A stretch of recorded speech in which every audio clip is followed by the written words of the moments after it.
നമസ്കാരം എല്ലാവർക്കും super second ന്യൂസിൻ്റെ പുതിയ അങ്ങനെ ഈസിലി കേരള ബ്ലാസ്റ്റേഴ്സിൻ്റെ അടുത്ത മത്സരം വരികയാണ്. SC ഗോവയായിട്ടാണ് കേരള ബ്ലാസ്റ്റേഴ്സിൻ്റെ അടുത്തൊരു മത്സരം.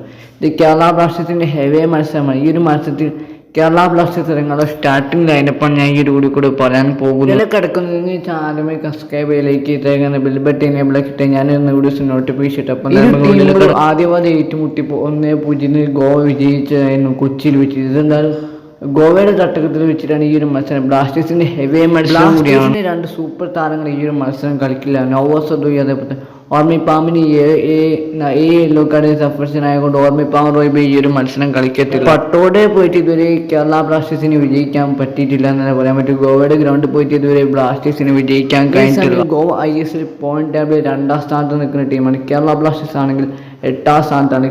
ഗോവ ഏകദേശം സെമി ഫൈനൽ ഉറപ്പിച്ചൊരു ടീം തന്നെയാണ്.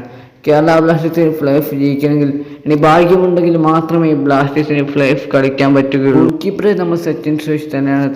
ഡിഫൻസിലേക്ക് നോക്കാൻ മിലോസ് അതേപോലെ നോവച്ചസ് പുതിയ സൈനിക വികാസ് ഉന്നത്തെയാണ് നമ്മൾ ഓർമ്മി പാമ്പിന് പകരം എടുക്കുന്നത്. അതേപോലെ ഡിഫൻസിലേക്ക് നോക്കുകയാണെങ്കിൽ നമ്മൾ ഐമൻ ഡോളിങ്ങിനെ ആഡ് ചെയ്യുന്നത്. ഡിഫൻസീവ് മിഡ്ഫീൽഡേഴ്സ് ഡാനിഷും ബിബിനെയാണ് നമ്മൾ പ്രതീക്ഷിക്കുന്നത്.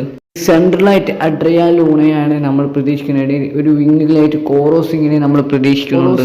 മുഹമ്മദ് ഐമനെ ജീസസ് സ്റ്റീവൻസിനാണ് നമ്മൾ പ്രതീക്ഷിക്കുന്നത്. ജീസസ് സ്റ്റീവൻസ് സ്ട്രൈക്കറായിട്ട് കളിക്കാൻ നമ്മളൊരു സ്റ്റാർട്ടിങ് ലൈനപ്പാണ്. ഈ ഒരു ലൈനപ്പ് ബ്ലാസ്റ്റേഴ്സ് ഇറങ്ങുമെന്ന് പറയാൻ പറ്റും. നിങ്ങളുടെ ലൈനപ്പ് എന്തായാലും കമൻറ്റ് ചെയ്യാൻ പറ്റുന്നത്. ആര് ജയിക്കുന്നു നിങ്ങൾ കമൻറ്റ് ചെയ്യാൻ പറ്റും. എന്തായാലും വീഡിയോ ഇഷ്ടപ്പെട്ടിരിക്കുന്നത് like share subscribe. Kerala Blasters vs Goa മത്സരം നാളെയാണ് എന്തായാലും നടക്കുന്നത്. എന്തായാലും പറയാം.